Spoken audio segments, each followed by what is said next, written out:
Tonight on Nation to Nation, raids, racism, and reconciliation. What to do with the RCMP? This expert says it's time to break up the federal police. The approach when we have an organization that is so impervious to outside democratic control is to try and break up that organization and try and siphon off different responsibilities. Governor General Mary Simon read the throne speech this week. Mi'kmaq lawyer Pam Palmater says the Liberals need to focus on housing, clean water, and food. She also says they need to save Indigenous lives. Getting a grip on the systemic racism in the RCMP and other police forces that both incarcerate our people and shoot them at disproportionate rates. While it was a first for Simon, the issues facing Inuit are long-standing. Among the most urgent is housing, says ITK President Natan Obed. It is so important for us now to get to the work of reconciliation instead of the rhetoric of reconciliation, and it starts with infrastructure. Welcome to Nation. I'm Brett Forster. A militarized RCMP raid on unceded Wet'suwet'en territory is drawing outrage for the third straight year. Footage of the operation released this week shows Mounties busting through a door with an axe and chainsaw. Amid drawn assault rifles and barking dogs, the officers then detain the occupants. A photojournalist and documentary maker who captured this footage were among those arrested. It prompted solidarity demonstrations and international condemnation. Jeffrey Monahan is a criminology professor at Carleton University. He joins me now to offer his analysis. Welcome to Nation. Hi, Brett. Thanks for having me. Why do we often see so much heavy armory deployed against unarmed Indigenous land occupations like this one?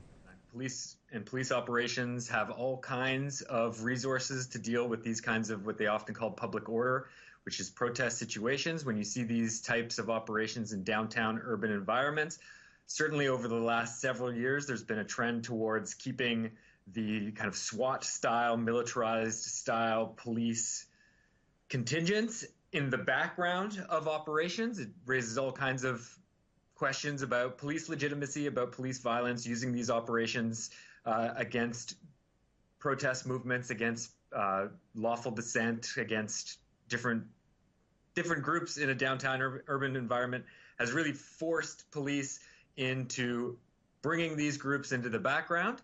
But that's not been the case with the Wet'suwet'en. This is the third year, as you mentioned. This is the third raid that's happened in these territories. And despite the last two raids drawing widespread criticism around the tactics and the police violence that was used for these raids, they seem to have buckled down and gone with the exact same approach, if not even maybe more violent, and with the use of dogs, and certainly a little bit further in terms of aggression towards journalists and media who were there as well. Yeah, I want to follow up on that. In a press release, the RCMP called this a rescue operation and said the guns and dogs were only there in a quote-unquote observational capacity. How do you interpret that language and framing? Yeah, the police press release from the RCMP raises a lot of questions. I think there was some really dramatic language used in terms of justifying the operation around the rescue operation, but then they took some extra liberties in terms of arresting protesters who were not blocking the road to the Coastal GasLink workers and who were quite prominent organizers, and taking out another camp. So there's all kinds of questions about why the police decided to frame it in such a way. Some of the language from that press release really represents the Wet'suwet'en land defenders as violent and wanting to harm workers, which is a dubious way of framing it, and really raises questions of whether or not the police are actually really taking extra steps here to try and delegitimize the protesters, and particularly the hereditary chiefs. In just the last year, the Civilian Review and Complaints Commission found stop checks, exclusion zones, and indiscriminate surveillance to be unconstitutional. The CRCC then concluded the Mounties had racially discriminated against Colton Boushie's mother. And then a former Supreme Court judge found the RCMP culture is characterized by toxic misogyny, racism, and homophobia. Given all this, do you think the RCMP can reform itself? Yes, well, you've outlined a stream of very thorough critiques of the police culture within the RCMP, and I think the answer to your question is no. I think we have to be really skeptical about the RCMP's ability to engage in substantive reform. I think the RCMP, there needs to be an intervention outside of just trusting the RCMP and the RCMP leadership to be able to actually address this stream of significant racial, gendered, cultural problems within the organization. So there's some major question marks and concerns about this organization at this point. Of course, if they can't do it themselves, it has to be the House of Commons. An all-party committee recently recommended that Parliament demilitarize the force, end contract policing, and help provinces build their own police if they wish to. How effective would those reforms be? I think they're all excellent suggestions. I think the entrenchment of the RCMP, this is a big institution with a lot of political power, a lot of political clout. I think that there are a whole bunch of avenues that can be taken to try and break up the organizational power that the RCMP has. I think those are all really good steps. I think overarching, kind of coloring what our steps can be to go forward is there are all kinds of policing operations that are around all kinds of social problems that don't have to be police problems. And I think the RCMP, along with other policing agencies, have been very good at accumulating more power and responsibility and resources. And the approach when we have an organization that is so impervious to outside democratic control is to try and break up that organization and try and siphon off different responsibilities to other social service providers. Let me ask you this as a follow-up then. Do you think the Liberals have the political will to deliver on RCMP reform? I do not.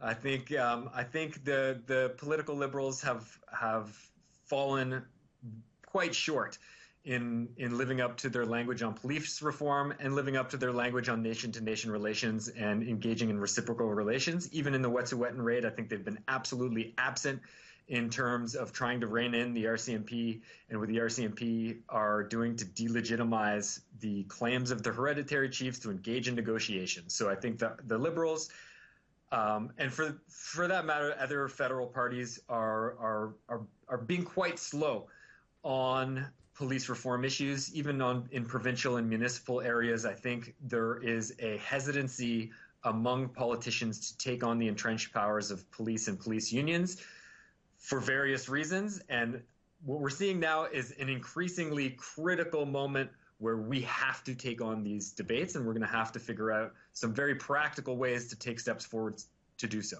We have to leave it there. Professor Monahan, thanks for your time. Anytime. Nice talking to you. We have to take a short break. When we return, ITK President Natan Obed is here. We'll discuss some of the issues facing Inuit and the North.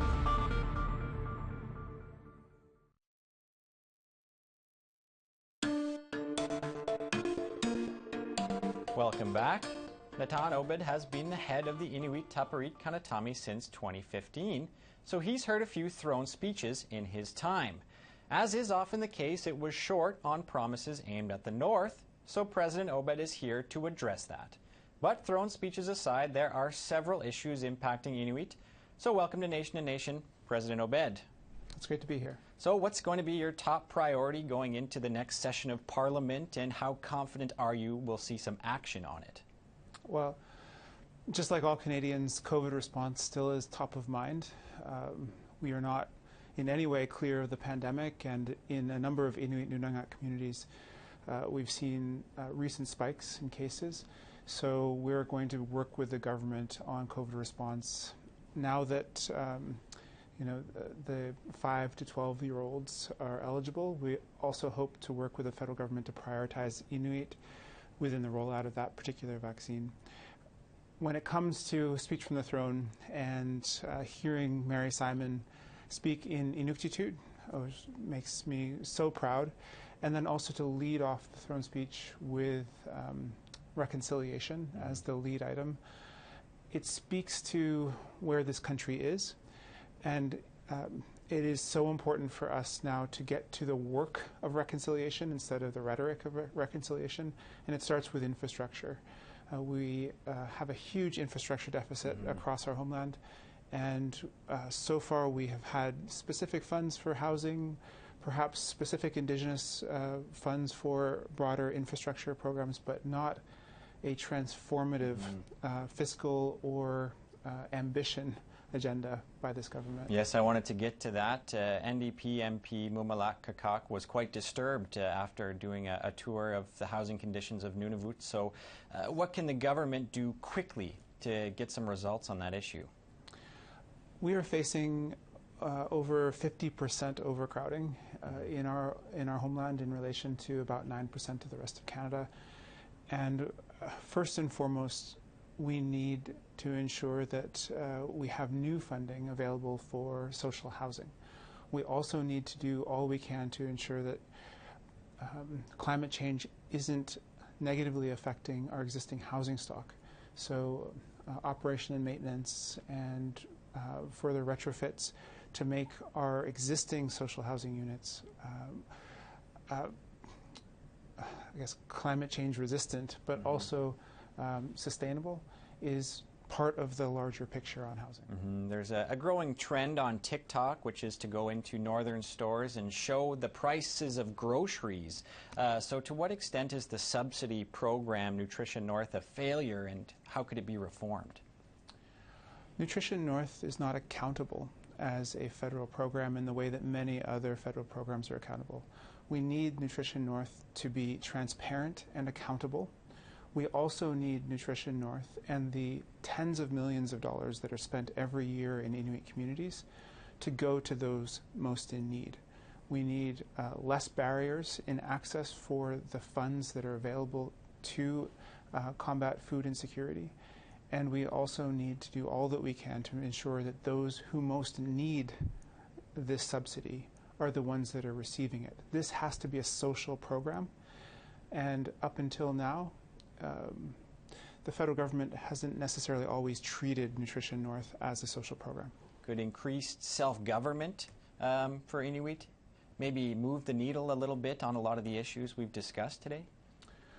Well, self-government is an evolving piece of Inuit self-determination.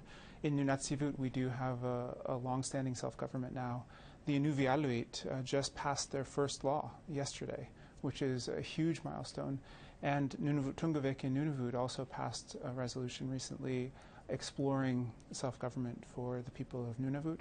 And also the 4th Inuit region, Nunavik, has been in self-government talks for a long time. At the heart of it with the federal government and with this particular agenda, it's about self-determination in resourcing and also in program delivery and in policy development. So the federal government needs to work more closely with Inuit rights holders instead of working with, say, provinces and territories in which Inuit live, allowing for Inuit self-determination and decision-making. And many times the partner will be the province or territory. But it isn't up to the federal government to decide these relationships. It really has to be led by Indigenous peoples, and in our case, Inuit rights holders. I'd like to ask you about something a little bit different. Recently in Montreal, an elderly Inuk woman, Lisa P. Putuguk, died. She's the sister of renowned artist Annie Putuguk, who also died in Ottawa. I'm wondering how these sorts of higher profile deaths impact you personally and Inuit more broadly. Well, it's tragic whenever any Canadian loses their life based on a lack of shelter.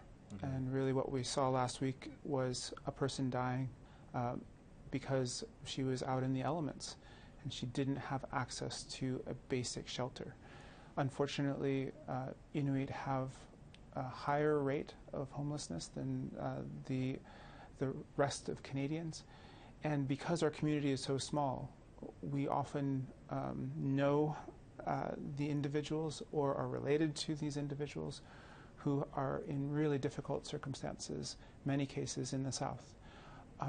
We also have challenges in our homeland as well, but it's harder to be homeless at minus 40 every single day in a small community. There are always couches that people can sleep on. There are spaces where people will always be let into so as not to die of the elements.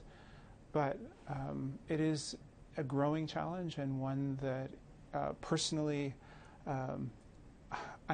I need to feel like I can do more. And it's a challenge that I put on myself, especially after we hear of another death, such as Elizabeth's, to do all that we can at the national level and all that we can as Inuit to help those that are in need.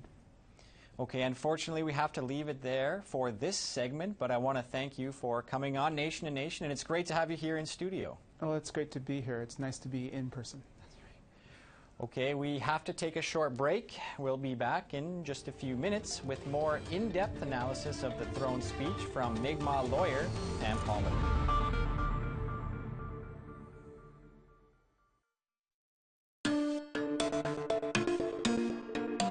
Welcome back.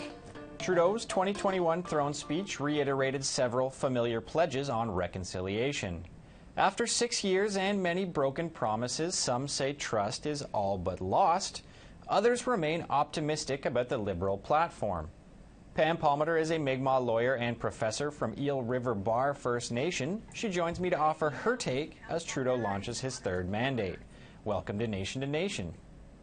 Thanks for having me. So how optimistic are you about the government's latest reconciliation agenda? Well, I think it would be misplaced to put any kind of trust in any level of government of any political stripe. They have to earn that trust. They haven't done that over the centuries. I think what we need to do now is really push them. Don't assume that they'll take action on it. Don't assume they'll make any of these promises a priority, but push them in every direction, whether it's litigation, whether it's political pressure, whether it's at the UN, whether it's on the ground. We are the ones who have to make sure that they implement it, because we all know that while they say Indigenous issues are a priority, usually it's everything else but. Well, on that note, the AFN said in its response that the speech fell short, that it was vague and thin on specifics. So what's your analysis of this lack of detailed commitments and deadlines? Well, that's the thing. So we know that in a speech from the throne, it's not going to be the election platform read in detail again. We wouldn't want it to be. What you want to see from the speech is, like, here are our main priorities. I think what this government should have done was said, look, we are facing 3 national crises here. We've got the obvious pandemic that imposes on people in terms of health and economies.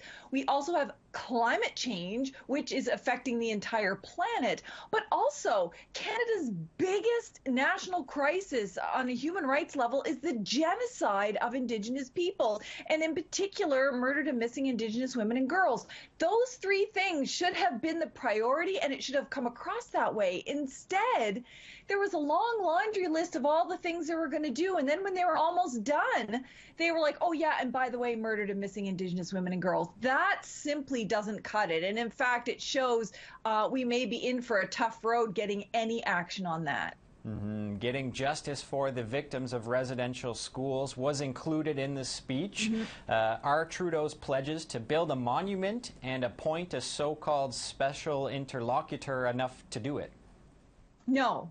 It's not. So here we are, we're putting the cart before the horse. We are building monuments before we've stopped doing the very same things that resulted in all of the deaths in Indian residential schools. I mean, there are still children that are being stolen from our families and put into foster care, forced adoptions, who are not surviving these placements, or who are being sexually abused, or who are, having to live on the street or going murdered and missing. Yet we want to build monuments to something that hasn't actually stopped. That's a real problem. What we should have seen was something concrete. And we should also have seen something in particular on how they're going to deal with the fundamental change that's happened now that Canada has implemented the United Nations Declaration on the Rights of Indigenous Peoples. What is their mission to make sure that every law, policy, practice, and regulation in this country complies with our rights, and that includes rights to land? The feds did pledge to reform the criminal justice system. We know 1 in 3 federal prisoners is Indigenous. They also promised to reform the RCMP, as you just mentioned there. How would you like to see them do that?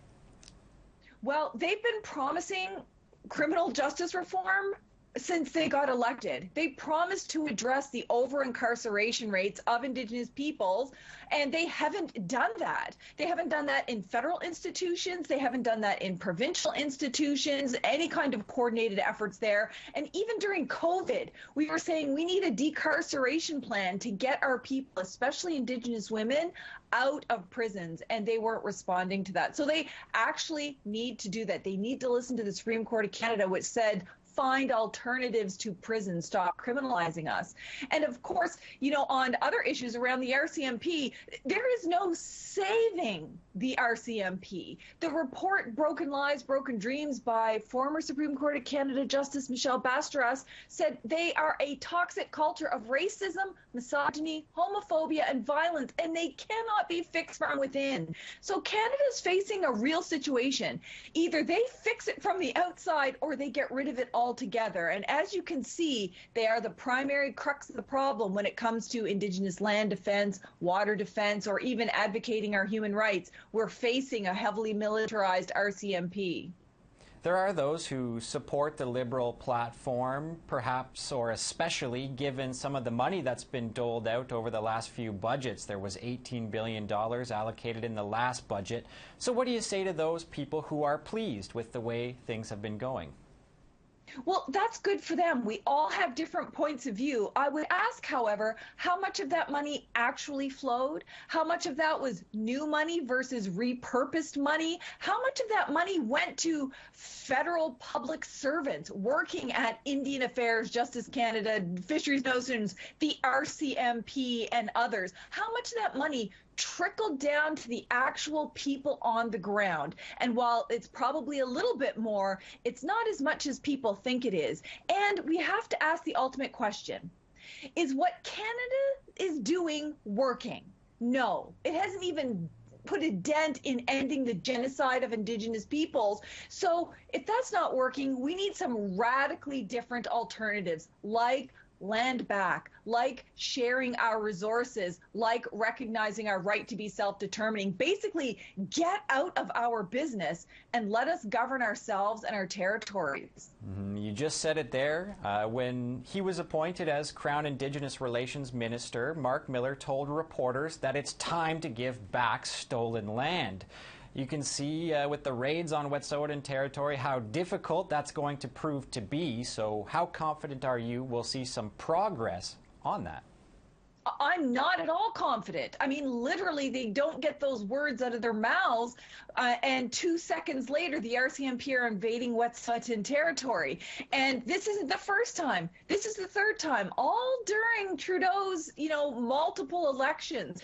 So we've got a real problem with the RCMP. We've got a real problem with the federal and provincial governments' ties to corporate entities in the extractive industry, and their failure to respect basic human rights. Okay, Pam Palmater, I want to thank you for coming on the show. That's all the time we have for this segment. Thank you. That wraps up tonight's episode of Nation to Nation. Next week, Justice Minister David Lametti will be here. Until then, check out our podcast at aptnnews.ca/Nation to Nation. I'm Brett Forster, and thanks for watching.